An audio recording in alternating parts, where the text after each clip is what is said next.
Hello guys, welcome back to my channel. Learn how to fix Hisense TV that won't turn on. Try these quick troubleshooting steps for power issues, black screen and blinking red light and more. I'll explain the step-by-step process. Please keep watching this video. I'll explain the step 1, that is called check the power source. Make sure the TV is plugged securely into the wall outlet. Try a different power outlet. Avoid using the fault extension cords or power strips.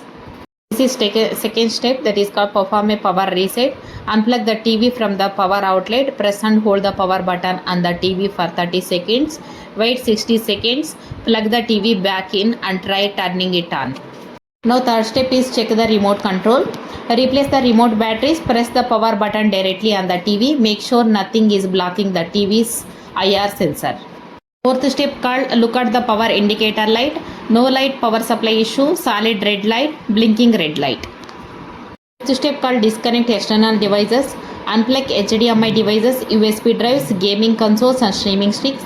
Try turning on the TV with nothing connected.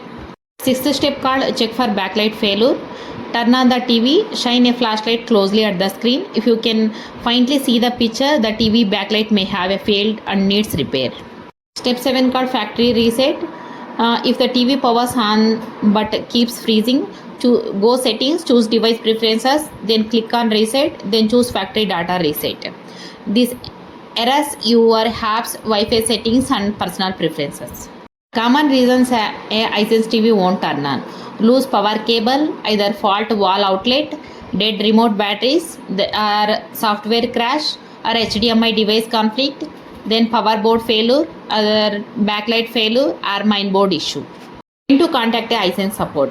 You have tried all the steps above and your TV still won't power on.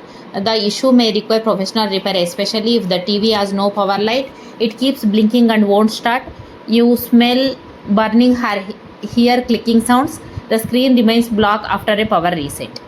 Final tip: a simple power reset fixes many Hisense TV startup problems. If that doesn't work, checking the power source, remote and external devices can often identify the cause before you need professional service. Thanks for watching my video. I hope this video is really helpful. Please share this video, like this video and comment below. Thank you.